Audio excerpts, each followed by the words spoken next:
Welcome to a brand new episode of the Bull Take Podcast. I'm Austin Wader. You know that man, the Austin Hill. Very excited Bears fan, at least a little bit, which we'll get to here in a Yeah. little bit. But NFL playoff episode coming back at you again, recapping divisional round weekend, and of course, getting you ready for conference championship. And you'll want to stick around to the end because we got a fun little surprise for the conference championship game. So you'll want to stick around for that. But nothing else to say. Let's get right into these divisional round games, Austin. I mean, I always call it the best weekend of the year for football. And for what I will say, most of these games pretty much delivered on that. Yeah, these were all, relatively good, exciting games. And even the game that was, the furthest apart score differential was exciting. One, just because of the result. And two, it felt like nonstop action. It felt like one team would get control and go on a run, and then the other team would come back and almost make it a game, and then the other team puts it away. But yeah, I think this is a great weekend to set up. You could really sense the urgency. Conference championships, were a game away for these teams, and everybody brought their best and tried to push it to that next level and get your team one step closer to the Lombardi Trophy. Absolutely. Let's start with the first game, the Chiefs and the Texans. Chiefs winning it 23-14. Let's just say it like it is. Really wasn't the prettiest game in the world as a whole. No. Texans kept it about as close as they can, but what cost the Texans in this game? Special teams, bad kick return defense, multiple missed kicks, um, things along that lines. I know there was questionable penalties against Patrick Mahomes, but special teams is part of the game. You don't succeed at that, it's hard to win on the road. Yeah, look, special teams was bad. This was a bad special teams game. Look, there were some really bad calls. It's a bad call when Troy Aikman's stepping up and look, and I'm not saying Troy Aikman and Joe Buck cheer for the other team. I certainly think they've gotten a lot better about being unbiased in their last few years at Fox and then into the ESPN move. I actually one of my preferred broadcasting teams when it comes to the NFL as of late. But really, my big thing is like it's just like like commentators are being paid by the NFL pretty much. If they have to step up and say, "Hey, I don't know about that," then some questions start to be asked. And the rules analysts are saying, "Well, that doesn't really meet the criteria for a penalty."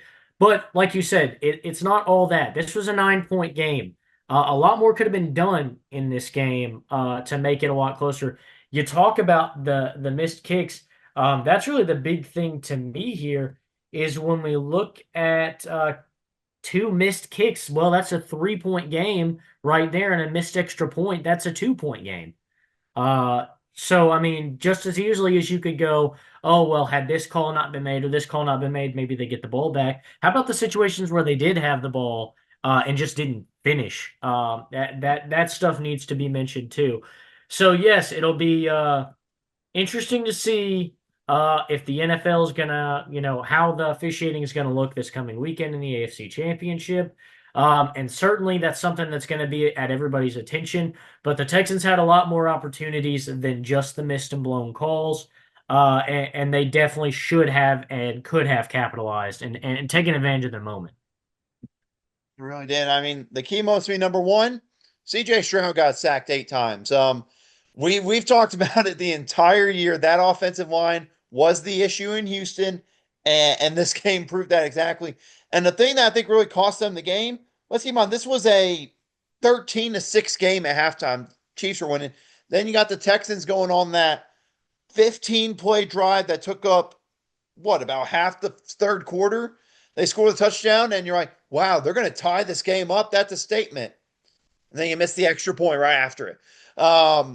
To me, if they had made that extra point, it's 13-13. You're like, okay, we're rolling. They missed the extra point. You're like, we just did all that freaking work, and you're going to go and miss that. And we're still losing.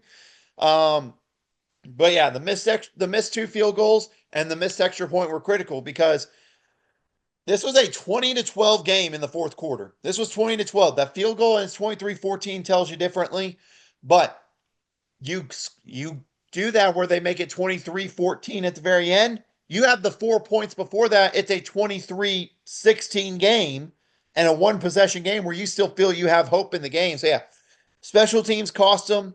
Offensive line absolutely was costly for the Texans. And really, the main thing for the Texans this offseason, you have a good nucleus there, a lot of good young talent. You got to protect CJ Stroud. End of the discussion for what else they need this offseason. Yeah, I mean, you couldn't have said it any better. You've got a lot of good young pieces, a lot of guys that are going to be around at least till next year, as far as even some of the veterans are concerned. You extended Joe Mixon as soon as you got him. You'll have Stephon Diggs next year. Tank Dell hopefully will be back some point next year. Nico Collins.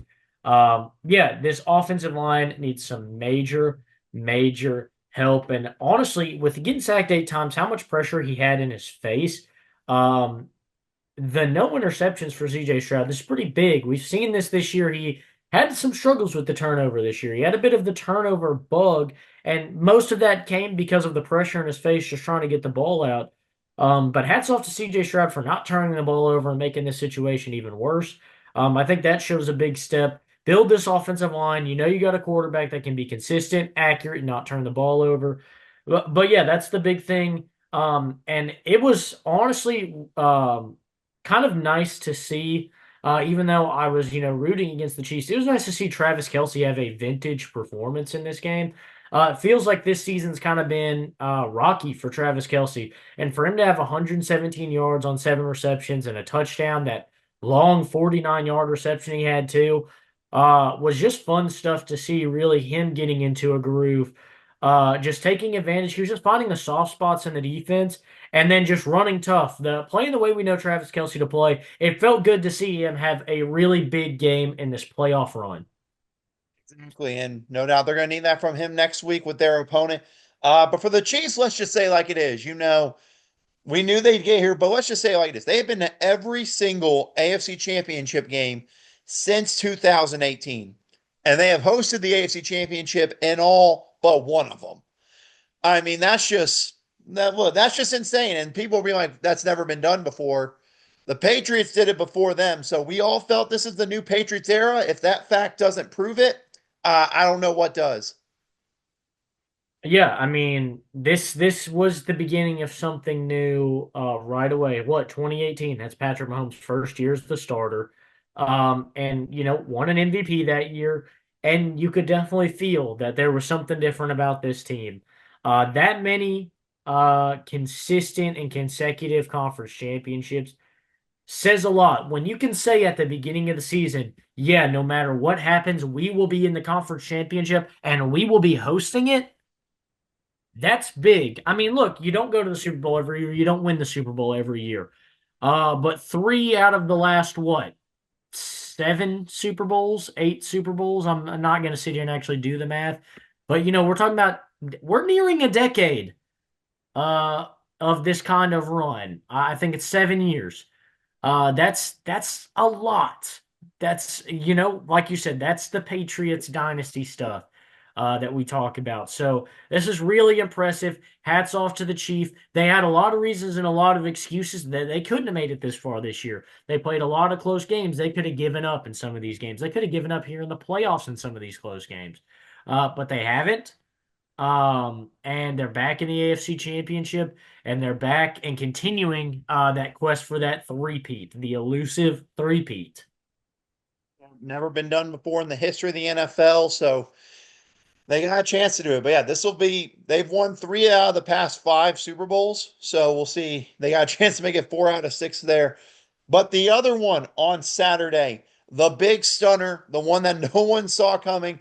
And I say this, there's always a game in the divisional round every 2, 3 years that is a massive shocker. That's like no one would have seen it coming. That's what happened on Saturday night. The Commanders go into Detroit and take down the one-seeded Lions 45-31. And before we dive into it, and I'll let you dive into it, I just want to share some stats with you about the performance Shane Daniels had in this game. He was insane in passing situations. Versus the blitz, 12 of 16, 191 yards and a touchdown. Holding the ball over 2 seconds, 10 of 16, 172 yards and a touchdown.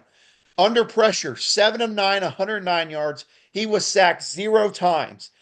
And then the Lions defense did not generate a single pressure on Daniels with a 4-man pass rush.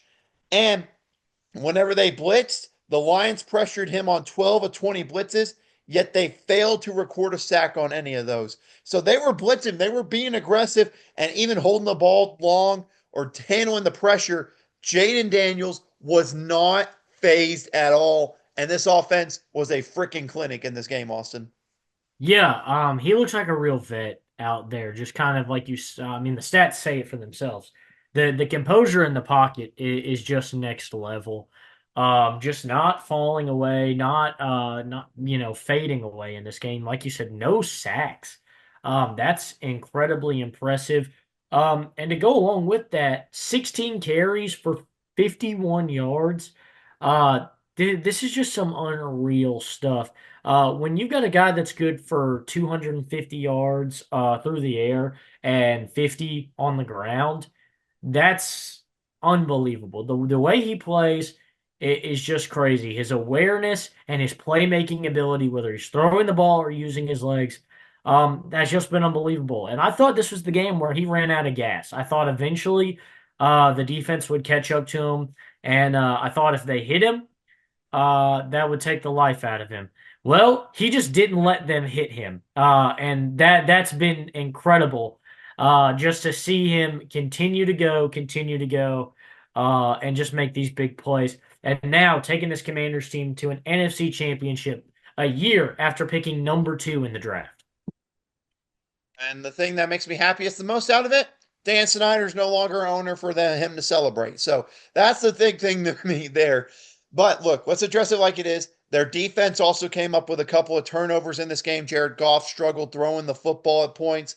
They got behind, and that defense we talked about with Detroit, yes, they're aggressive defensively, but whenever they aren't getting home to the quarterback and aren't making him uncomfortable, the defense is cooked because of that many injuries that they've had this year on the defensive side of the ball. So, but let's talk about with Detroit. Obviously, we'll add more about this discussion once we get through all the conference champion or the divisional round games, but both coordinators are now gone. Everyone felt if there was going to be a year for Detroit to do it, it was going to be this year. However, a lot of key pieces are going to be back next year. Dan Campbell will be back. They're going to have to just replace the coordinators. What does Detroit do to kind of keep this going? Because obviously, we talked about losing your two top coordinators is a tough thing to overcome, especially with how big they were and how much of a favorite they were in that organization.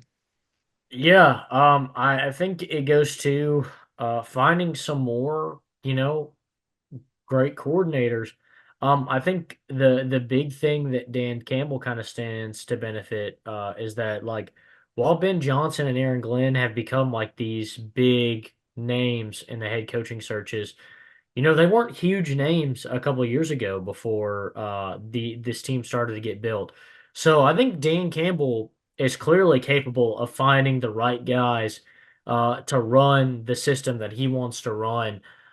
He doesn't need the big flashy name. So I don't think the Lions need to go out and get, the cream of the crop, number one offensive assistant or defensive assistant. Um, while I don't think that would hurt this team, I think Dan Campbell should find guys that are going to fit his mentality and fit his scheme and be able to bring the same kind of energy that Ben Johnson and Aaron Glenn brought. Um, but look, this is another year of me saying this. We talk about this deal between the Lions and the Rams that sent Goff to Detroit. It sent Stafford out to LA. And we keep talking about it, or people, I won't say everybody, but people keep talking about it like this is a lopsided trade for LA. Look at all the stuff Detroit got. Look at all the shiny toys they've got. Great. They built a great team and a contender in the NFC. In their first year with Matthew Stafford, the Rams won a Super Bowl, though. That was the goal. And they are still competing for. I mean, they made a run in this year's playoffs. I think at best for Detroit right now, this is a win-win trade. Um, LA got what they wanted out of it, and they're still getting production out of Matthew Stafford. And, the Lions are doing great. Goff has really turned his career around in Detroit. He's got a city behind him that loves him. They've used a lot of these extra draft picks to draft other great players to help develop this team. But what's happened with it so far? Because Stafford won a Super Bowl. So I think it's a win-win at best. I'm not trying to dog what the Lions have done, but I'm just tired of hearing this narrative of how the Rams got fleeced. The Rams got a quarterback that could take them all the way and win the Super Bowl, and they're still competing in the playoffs. So, again, at best, right now, it's a win-win. I think there's a lot of potential with this Detroit team, but it just goes with this kind of mentality of like wrapping things up before they're over. I mean, that's enough to be said about what happened with Jared Goff in LA. They just kind of wrote him off before his career was over. I think that's the same thing we should look at with this trade. There's a lot of pieces in this trade, but Matthew Stafford's still playing, and the Lions have not done much yet with these guys. So let's give it some time before we just start saying that the Lions have just won this trade outright. Yeah, definitely. I think that's one thing to consider. Like you said, the Rams got a Super Bowl out of it. So at the end of the day, that's hard to compete against with it for anything. Speaking of the Rams, you brought it up. We'll talk about that. They took on the Eagles on Sunday afternoon defeat, and the Eagles defeat them 28-22. But let's talk about this thing. Number one, the Eagles score a touchdown to go up 28-15 with 4 minutes remaining. I think it was like 4 minutes to go in the game. Everyone felt that Saquon 60-yard run. That's the dagger. Ball game's over there.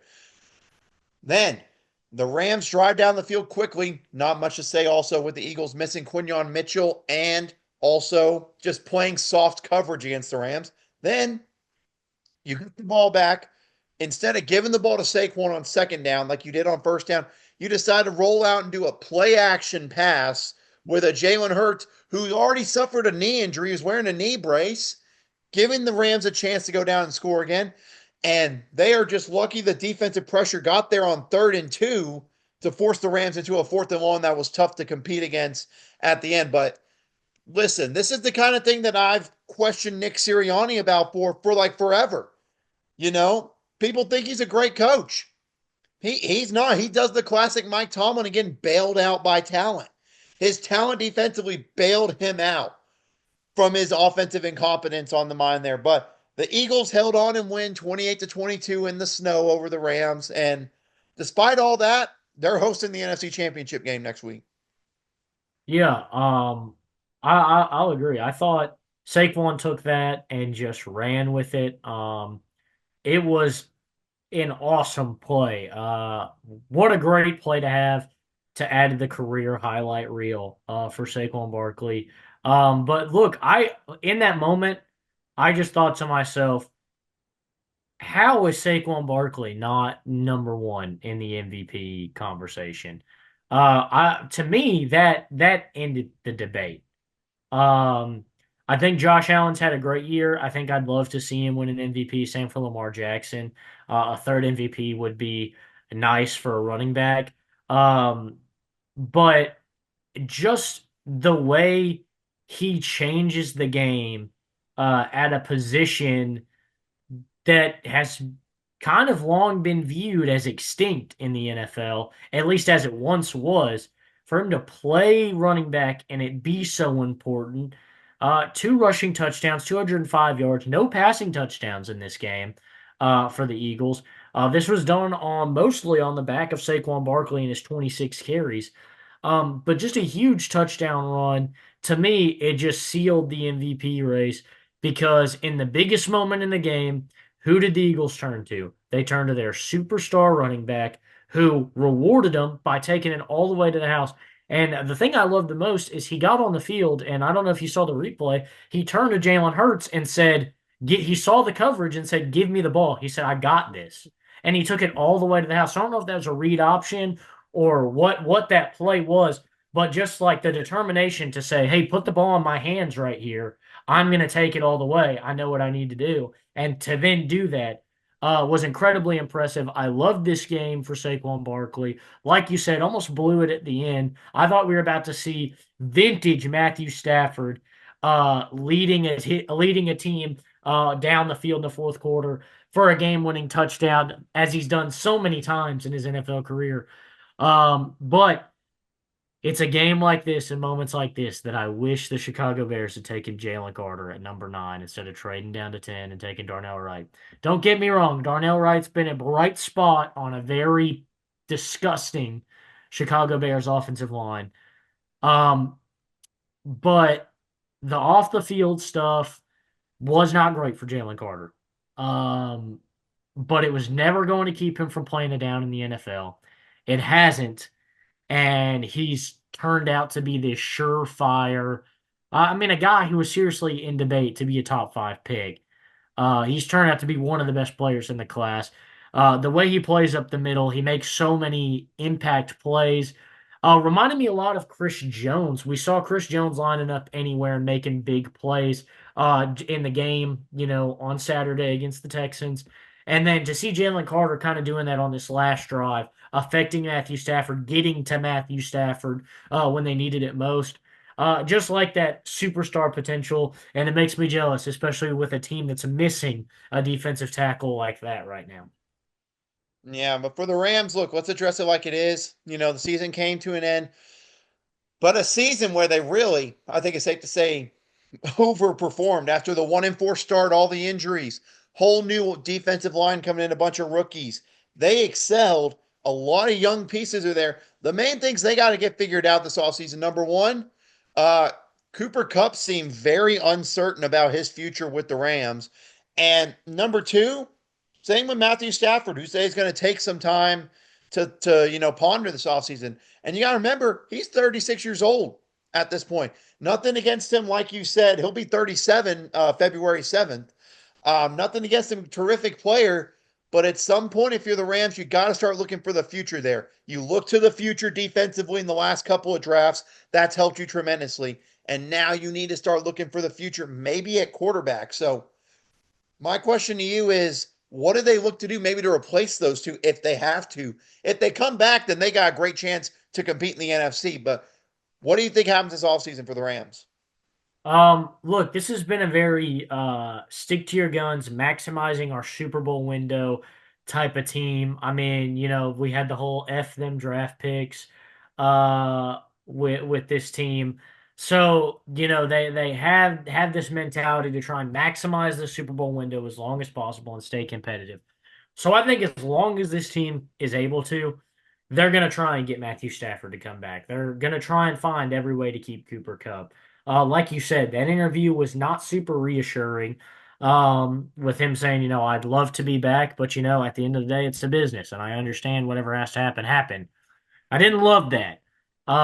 But my big thing is, as far as Cooper Kupp's concerned, if you really, there's no way to keep him. There's nothing you can do. You're not willing to pay the contract any longer. He's not willing to restructure it. Um, then maybe part ways with him. I'd hate to see it. But a guy like Keenan Allen could be a solid replacement, another sure-handed receiver. He's already said the only places he's going, he's either going back to LA to play for one of the LA teams or he's staying in Chicago.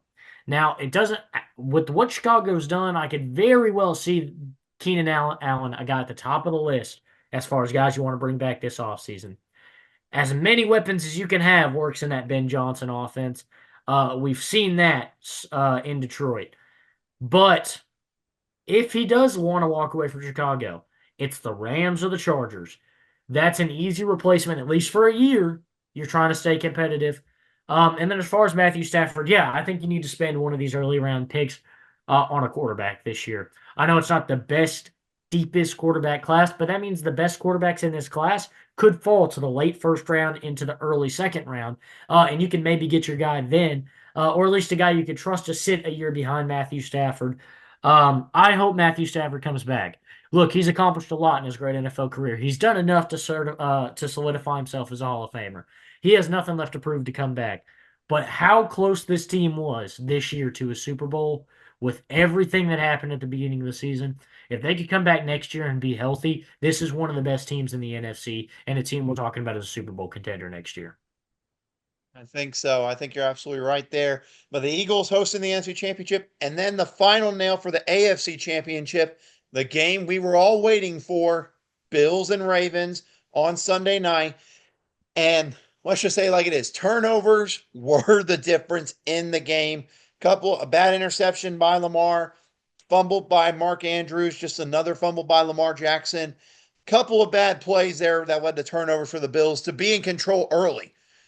However, the Ravens rallied, got the touchdown late, went for two to tie it. Mark Andrews wide open and just couldn't bring it in for them. So the 2 point loss for the Ravens. But Austin, before we dive into the game, I just want to ask you about that 2 point conversion because obviously, look, Mark Andrews, I think, is getting a little bit too much hate for this drop. Because here's my question: you signed Derrick Henry to a fat contract this offseason.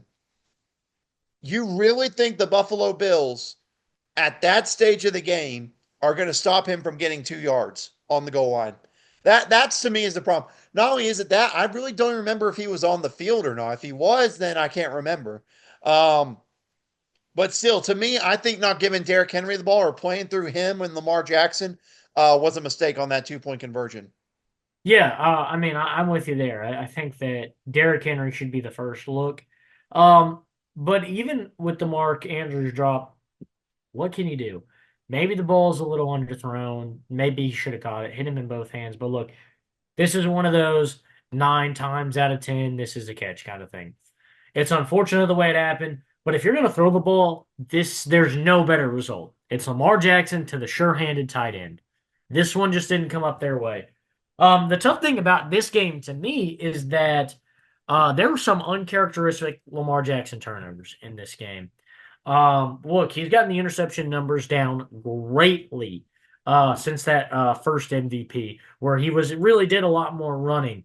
He's become a lot more polished as a passer. The second MVP was exclusively for how much better he's become as a passer. The turnovers are just not like him anymore. That's just not part of his game. But the one on the fumble was bad. Not even rookie Lamar Jackson would have made that mistake in the NFL. It was just a lack of concentration. I was stunned. I was watching the game and my jaw dropped to see Lamar Jackson, a guy so composed, so confident, running around with the football. I mean, he just dropped it. It just came right out of his hands. It was astonishing. But this Bills defense did that. They forced Lamar Jackson to make mistakes he's not accustomed to making. And they took advantage of some big opportunities. Um, Von Miller looked really, really good in this game. It's impressive. He just feels like he doesn't age the way he plays the game of football. But yeah, this was a great game. Phenomenal game by the Ravens. Way to charge back in this one. But yeah, this was a tough finish. But at the end of the day, there's just no better situation you want to put yourself in. You had a chance, and that's, I think, the biggest thing. You really did. And looking back at the play, I have it pulled up. So Derrick Henry was in the backfield on this play. And, they actually had him blocking kind of on the rollout for Lamar to Mark Andrews. Yeah, to me, I just think that's a mistake. To me, because if you watch that second half, the Bills could not stop Derrick Henry or the Ravens run game that entire second half. It made it extremely tough to stop. And to me, I'm riding with the best players on my team in that situation. That's just, again, that's my opinion on it. But nonetheless, like you talk about the Ravens, I mean, this is a team year in and year out that's getting to the playoffs. You feel like they're ready to take the next step, and they always come up just short. I mean, what can you do this offseason to really reassure them that you can continue to maybe try to compete with the top of the AFC and maybe finally get to a Super Bowl at some point? Yeah, I don't know anymore. Um, the big things I'd look at is look, the corner core is getting a little weak. Marlon Humphrey's starting to get older. And he doesn't really have a lot of support right now since Marcus Peters left. They don't really have that same kind of support. Allegedly, they're going to be making some phone calls on some bigger name corners who could be on the move. Sauce Gardner's apparently on that list if he chooses to uh, Wouldn't that be request a something? trade. That would be Man. something. Marlon Humphrey and Sauce Gardner would be tough to get completions against. The only thing to me you could really improve is continue to develop this wide receiver core. At tight end, you're solid with Mark Andrews and Isaiah Likely, and they've done a great job. Rashad Bateman came along near the end of this season. He made a lot of big plays in absence of Zay Flowers. Zay Flowers has been a great pickup for the Baltimore Ravens. But I feel like they could use a more consistent wide receiver number two right now, especially because as you know, time goes on, if Zay Flowers continues to be Zay Flowers, he's going to start drawing a lot of extra attention, and you need somebody opposite him on the field that you can trust to get going.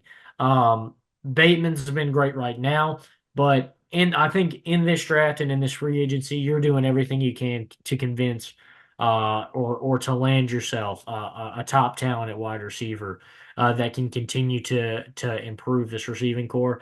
Honestly, I might stick to the draft. They've started to do a great job these last couple drafts, especially with the way Bateman's starting to turn out. Getting some guys in the draft who can help establish this receiving game. Yeah, don't forget secondary picks. They picked Nate Wiggins in the draft this past year, who was a rookie this year. So obviously they look to see more out of him. Kyle Hamilton. Yeah, I hate how good the Ravens are in the NFL draft. They are, in my opinion, right up there with the Rams, probably as the best drafting teams in football. So yeah, we'll see. But hear me out for one, for wide receiver. I don't want it to happen for obvious bias reasons. If I'm them, I'm making a phone call to Miami about Tyreek Hill. He's Agreed. clearly shown he's unhappy. You've got the speed at quarterback. You've got the power at running back. Now imagine having that over the top wide receiver that forces them to play him along with trying to stop Derrick Henry on the ground. That to me, it would be tough to figure out. But yeah, wide receiver. Look, Zay Flowers dealt with injuries, and when he did, you had to rely on Rashad Bateman and Nelson Aguilar. Not to be mean to Nelson Aguilar, who's a solid receiver, but you can do a lot better for a third wide receiver on a team than that. So I think wide receiver, maybe looking for someone at corner too. Absolutely. I think that's the only thing I can think. Offensive line's doing well. The defensive line's coming together. Maybe you look at defensive tackle, maybe. Uh, I think that could maybe be something on the defensive line. They really haven't had a dominant defensive tackle really since Haloti Nato was around, like in the 2015, 2014 range. So we'll see there. But conference championships are set. We'll talk more about those in a second. But a lot of head coaching hires have already taken place this week, Austin. And let's start with the big one. Let's get it out of the way. You hinted at it. Ben Johnson, the name that every single team has been wanting for the past, 2, 3 years as a head coach, finally has a new home. And it's to become the Chicago Bears head coach. And I'll just say my statement quick, and then the floor is yours. Um, this is a home run hire, I think. His ability to show what he can do with dynamic players for the Lions, and now he's coming into a situation with Caleb Williams, and he said in his press conference, we're tailoring this offense for Caleb Williams to make it as easy on him as possible. So I think this is a home run hire. My big thing is I want to see him try to establish a ground game in Chicago. If he can do that, they are going to be tough to compete with. But you have the floor, sir. Yeah, I mean, obviously this is an exciting hire. Like you said, this was the premier number one guy, or at least 1A and 1B, with Aaron Glenn right up there in that conversation. But, this was the guy that everybody wanted. If you wanted an offensive genius to be your next head coach, this was the guy you were looking for. Um, what was nice to see was the Bears get one right. Um, there was clear and obvious interest, and they didn't ignore anything. They didn't make the weird hire like they did with Nagy. They didn't make the weird hire like they did with Eberflus, where it was like, sure, one of the better assistants in the NFL, but not the premier number one guy that clearly wants to be here. Um, it was nice to see when he met with the staff the day before his press conference after just signing the contract. His first words, this is where we wanted to be. This is where we wanted to be. That was nice to hear. And then to hear the reports that, last year he started basically getting ready to move to Chicago. He was expecting the phone call then. He was expecting Eberflus to be fired and to get a phone call then. And that was, just fun to hear that he was ready for this job. He started doing his research a year ago. He was ready to take this job a year ago, and now it came. We offered him the job, and he took it. We, for the first time in a long time, I feel like we didn't miss. Uh, Caleb Johnson, or not Caleb Williams, I don't think is a miss. But that was just such a no-brainer, obvious move at that point. With everything they did to it, they traded Justin Fields. There was nowhere else to go. In this situation, there were other options. There was a chance to miss here, and they didn't take it. They didn't fall for anything else, though they tried their best by interviewing Mike McCarthy for no reason. Um, this was the right move. This is what needed to be done. Like you said, he's going to tailor an offense to Caleb Williams. I like that. I like that a lot. Not going to force him to come in and learn this Lions playbook. He's going to take the pieces he thinks that are going to work and throw out the rest. So I'm just excited to see what he can do. I'm trying not to get too excited because I've just been too excited the last couple of years, and it just hasn't paid off yet. So let's see what happens. But this was a big move for us to get the right guy, and now it's a matter of getting everything tailored to the way he wants it to be. Yeah, absolutely there. And then obviously, he's making moves for the coordinators. Dennis Allen coming in as defensive coordinator. Now, as a head coach, there's a totally different thing, but Dennis Allen as a defensive coordinator, I think is a pretty solid guy there for him. Yeah, he was solid in New Orleans. Even in his time as head coach, nobody doubted the strength of the New Orleans defense. It's a great defensive unit. It's a guy that knows what he's doing there. And it fits a lot of the same pieces we have. They like to have a bunch of those linebackers in coverage. And that fits with the TJ Edwards and everybody else in our linebacking core. He's a guy that's got a scheme that's built for this team. So I think Dennis Allen's a great hire. I like the aggressiveness there and getting somebody that's kind of a proven talent in the defensive department. Yeah, and then another move before we get to the next coaching hire that happened really right after the Ben Johnson news got announced. Lou Anarumo, the former Bengals defense coordinator, he's going to Indianapolis to be the Colts' new defensive coordinator. Of course, we both agreed the Bengals just letting defensive talent walk out the door hurt them this year. And now he's going to a Colts team that's got DeForest Buckner, Zaire Franklin, a lot of depth on that defensive line. I think there's a lot that he could work with there for them to help them defensively because he's a guy who, if you think about it, So, was going to get hired. That was going to be up for head coaching jobs before a year ago, but then whenever all the defensive players left in free agency and the Bengals wanted to focus on offense, it really kind of screwed him over. So to me, this is a good hire for the Colts. We'll see where it leads. yeah, Ziggy clearly impassioned about this one. But yeah, it's something we've been saying for a while. They've kind of neglected the defense, especially the secondary, and let a lot of this talent kind of walk out the door. And yeah, the defensive coordinator's kind of become the scapegoat for this team. And so I think that I don't think he's bad, obviously. The year they went to the Super Bowl when they had all of their talent, this was a very good defense that made a lot of plays for them. So I think at his best, this is something to look forward to and a big exciting hire for the Colts. But I feel like again with this team, there's a lot more that needs to change before this team gets on the right track. Yeah. And then, of course, the second coaching hire that happened one day, basically afterwards, Aaron Glenn announced as the new head coach of the New York Jets. The Lions defensive coordinator, of course, was a draft pick of the Jets, played there early in his career. And listen, my thing is, I'm nothing against Aaron Glenn as a head coach. I think he's going to be successful as a coach. I hope the Jets give him the chance. To me, though, if I'm the Jets, I think I would have gone with a more offensive minded coach. They've tried defensive minded coaches the past forever, really. The only one was Adam Gase, I think, was a non defensive hire there. But Aaron Glenn is a guy who all former Jets players and brass have said this is a great hire for them. Players loved playing for him in Detroit. Now, the problem for him is he is walking into an insanely tough situation that's going to be going down with the Jets about a future there.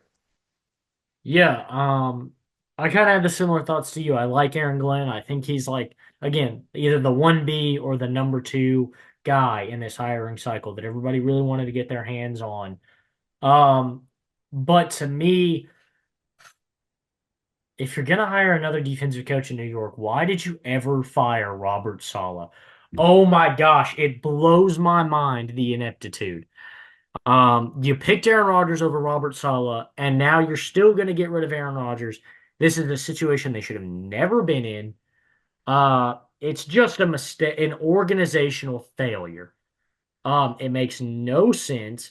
It's right up there with Tennessee, who is hard to understand what they're doing right now as well.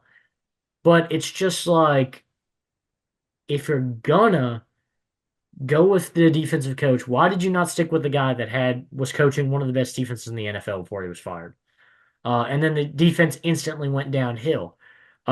It's Aaron Glenn's a great talent, and they've got a lot of great talent on the defense. Um, but this clearly has not been a coach's dream situation. So I honestly wish him the best, and hope maybe he can start a turnaround up there. Yeah, because he's doing a lot of saying what the future is going to be, at quarterback, because the quarterback talent in this class, there's really two top guys, and then maybe a couple guys that you could go in the second round. But we'll see there. Another thing that came out yesterday, all the drama in Jacksonville. Oh my goodness, this whole situation. So let's just say, like it is a reminder to everyone, they fired Doug Peterson, and in a shocking move, they kept the GM Trent Baalke around, which shocked us. It shocked everyone in the NFL. No one made sense of it. And there were literally coaches in the cycle that said, we will not interview for the Jaguar job if he is the GM. And they just did not care. It cost them Ben Johnson, several other guys, Liam Cohen, the Bucs offensive coordinator, a guy who really I'm told was their number one option, backed out of the job because of it. And then, of course, the big news later in the day after that news is announced and these coaching hires happen of Aaron Glenn and Ben Johnson, they have fired GM Trent Baalke. After all of that, after saying it would be suicidal to fire him in this situation, you make the move. Not only do you make the move, well after all the top head coaching candidates have been placed on teams, and you put yourself even further behind the eight ball because now you got to get GM interviews along with other head coaches. It's just a terrible situation that the Jaguars put themselves in. Yeah, like you said, he should have never been there. This is almost the right move. Days too late though. Um, Weeks, yeah, months, years. I mean, this is just far.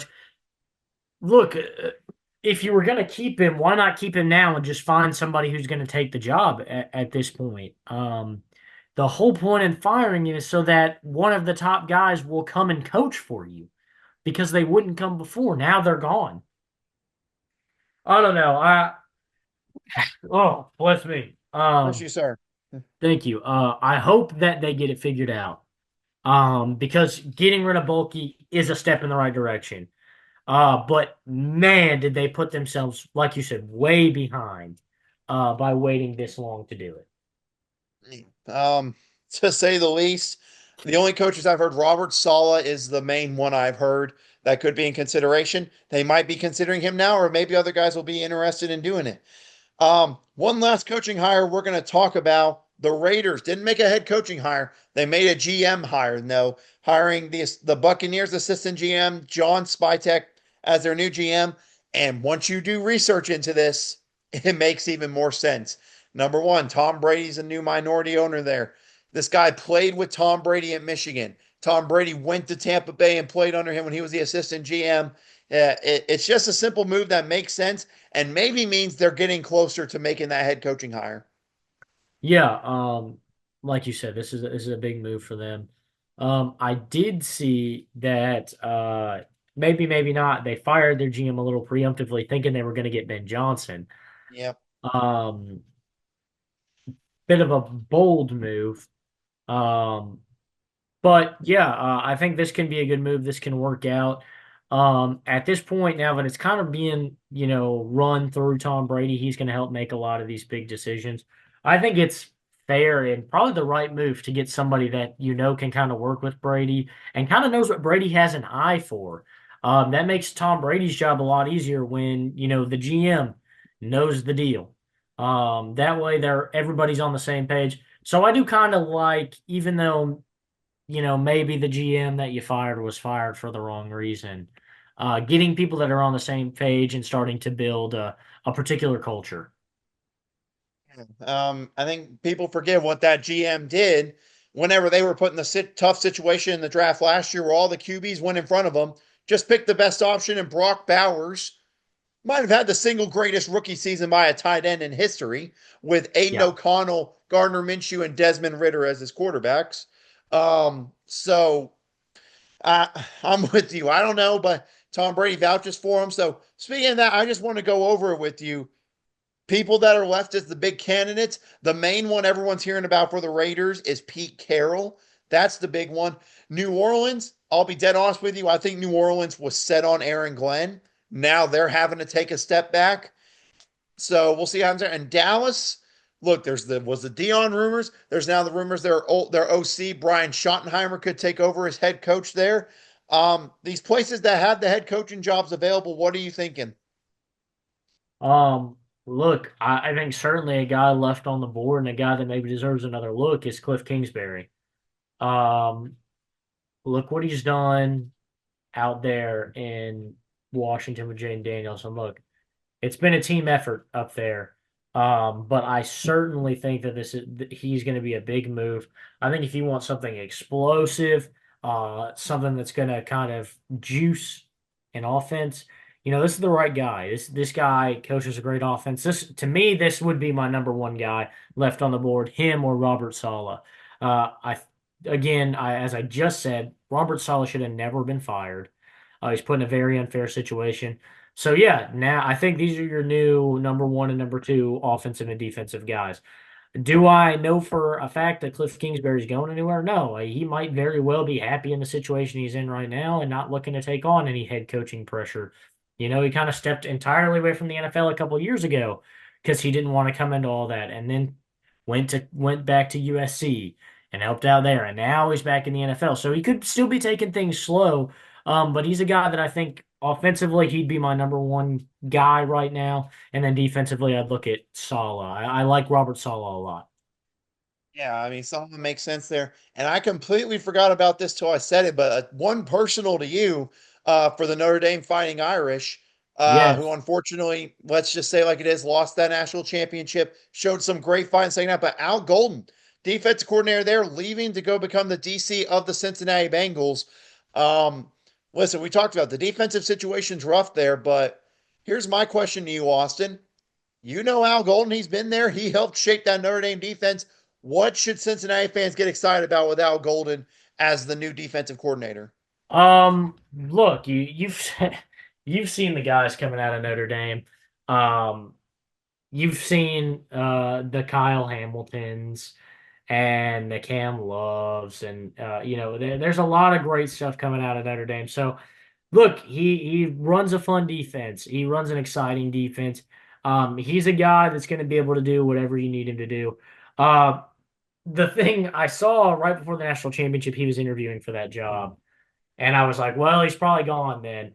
And then the only positive I took away from losing the national championship was, man, that defense looks so bad at some points. I'm hoping maybe it costs him a chance in the NFL, so he'll come back next year. But clearly it didn't. Clearly, the Bengals are familiar with the film. They didn't base it off one game. And so I'm happy for Al Golden. He's done a great job for Notre Dame. He will definitely be missed. But he's a great hire, especially for a team that's looking to turn around their defense. He'll be able to bring kind of a new life and a new culture, and hopefully get some new energy from some of these guys, and maybe draw some more interest from some defensive players in free agency. We shall see. But that's all the latest head coaching news. Of course, there's still coaching hires to be filled. And whenever they are, we'll break them down and discuss them. Like we talked about Raiders, Cowboys open still, Saints are still open, the Jaguars. obviously, and the GM positions open there. Um, but enough talk about that, Austin. Let's talk Conference Championship Sunday. It's here this Sunday, and the first one at 2 o'clock on Sunday, an all NFC East Conference Championship. The Washington Commanders taking on the Philadelphia Eagles. They split in the regular season. One of those was when they were at full strength, the Philadelphia was with no Jalen Hurts. But that's a big thing coming in this game. Jalen Hurts had a full knee brace on. He might not be at 100%. Quinyon Mitchell left the Eagles game against the Rams. So there's some injuries going into it for Philly. What I want from you first, kind of give me a bit of a keys for both sides to win this game. Then we'll go into picks here in a minute. Yeah, well, it's fun that this is like the rubber match for the season. You split it, so now it's a chance to settle the score here. But for the Commanders, I think the key is simple: get Jalen or get Jaden Daniels going.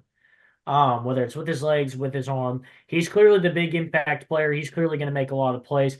Keep him clean, and he's going to make things happen. Uh, Defensively, it's bottling up Saquon Barkley.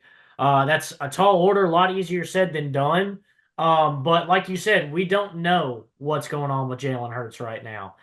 So to me, stopping the best player on this offense right now should be your first key, and let Jalen at least start out by trying to let Jalen Hurts beat you, and then see where it goes from there. For the Eagles, to me, offensively, kind of the exact inverse. Get Saquon going. He's the big impact piece. You saw what he did last week against the Rams. He's going to be the guy that takes you to the Super Bowl. Get him going. And defensively, you need Jalen Carter to make some big plays like he did this past week. You need that defensive line to get after Jaden Daniels, get him in the dirt, and wear him down. He's taken a beating this season. He could take even more of a beating now, and it might slow him down. But this defensive line stepped up last week when they needed it most, and they're going to need him to do it again if they want any chance at stopping this Commanders offense. Commanders, the third worst in terms of yards against the run this year in the NFL. So, yeah, shutting down Saquon's going to be key. And the Eagles, obviously, like I said, with Jalen Hurts not being 100%, getting Saquon going is a must for him. I think you're absolutely right there. So, give me your pick here. Where are you leaning for this NFC Championship going down in Philly, and all NFC showdown? Do we have our first ever rookie quarterback going to the Super Bowl, or are the Eagles on their way back? I think the Eagles are going to be headed back in this one. Nothing would surprise me with the Commanders anymore after the performance they put up last week. They have the potential to get it going. But I think the difference between the Eagles and the Lions in this game that matters so much. The Lions' biggest pieces on their defensive line, Aiden Hutchinson especially, were not able to play in this game. So they're big impact players that could get to the quarterback and disrupt the game, just weren't there. And this one, you've got Jalen Carter is going to be plenty healthy and looking to feast on the quarterback. I see some trouble brewing, and I think maybe this week I might actually be right in saying that this defense might be able to hit Jaden Daniels and wear him down. I'm going to go with the Eagles. I trust that defense a little bit more than I trust the Commanders' defense. Yeah, and another thing, one of their star best offensive linemen, Samuel Cosme, suffered a torn ACL in the game against the Lions. So that's a piece on the offensive line that's going to be missing, along with the full strength defensive line for the Eagles. However,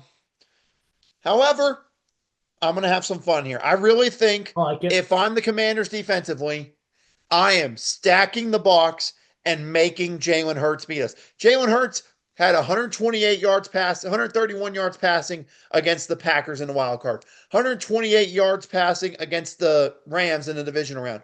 Make Jalen Hurts beat you, to me. Stack that box, do whatever it takes to slow Saquon down. I want you to go, hey, beat us, Jalen. I think that if that's what they do defensively, they got a chance. And listen, I think one of the more aggressive blitzing teams, the Lions, couldn't get pressure on them. Obviously, we'll see what the offensive line does. But listen, to me, even though there's never been a rookie quarterback to go, if there was ever going to be one, I would see it in Jane Daniels in his turnaround. I'll take the Commanders in this game. But, Austin, it's time to talk the big one. The one that everyone, I think it's safe to say the one everyone has been waiting for. Yeah. Ever since the matchup in the regular season, Bills and Chiefs meeting once again in the playoffs and for the second time for an AFC Championship game. And very special announcement for the Bold Take podcast. We, yes, me and this man, will be in attendance for the AFC Championship game in Kansas City. Uh, First playoff game for both of us, first NFL game for me since one back maybe 2011, 2012. First one for you.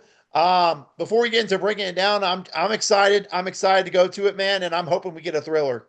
Yeah, I'm happy you're bringing me along to this. I was very excited.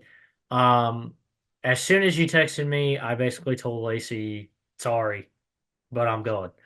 Um, I look, this is going to be awesome, like you said. These matchups are always instant classics.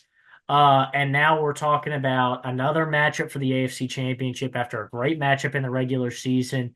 Um, I'm just excited to see the two best teams in the NFL square off for a trip to the Super Bowl.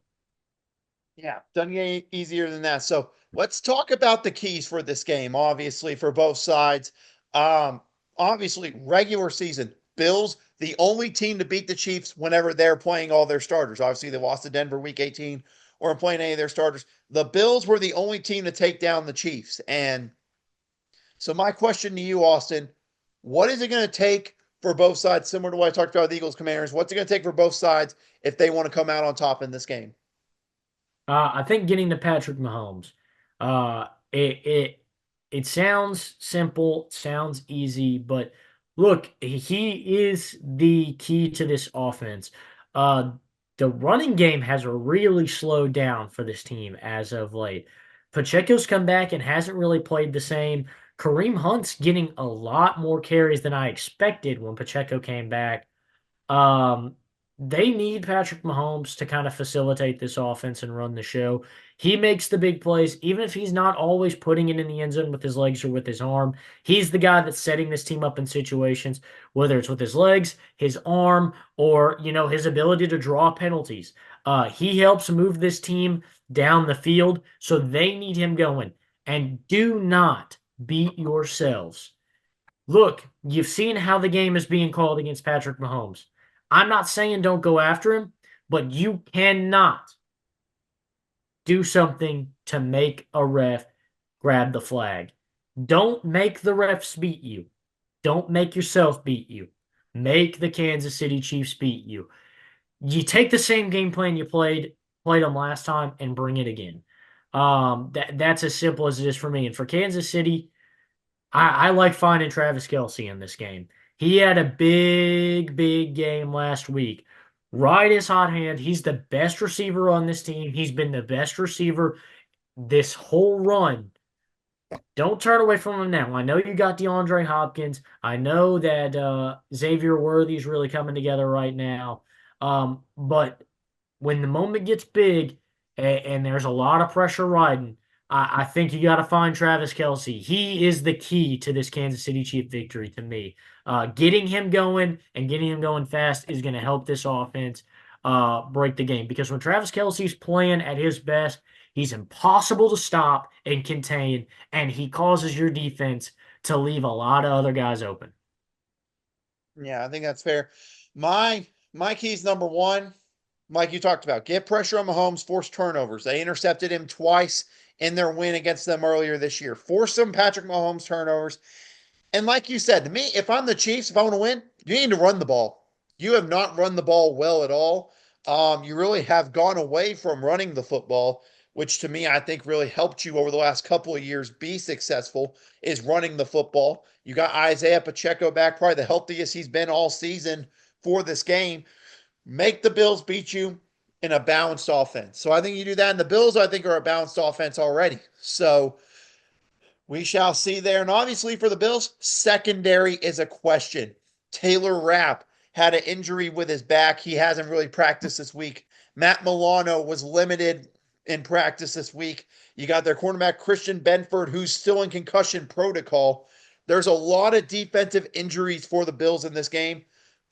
So I found the Chiefs, even though you had the run game, still be ready with that passing attack. Like you said, getting Travis Kelce involved, I think will be the big key in this game. They get him involved, that's going to open up everyone else. So enough talk about Austin. We'll be there. So I guess the thing people want to know, we're not like college game day, even though we're going to be at the game, we're going to make our pick here.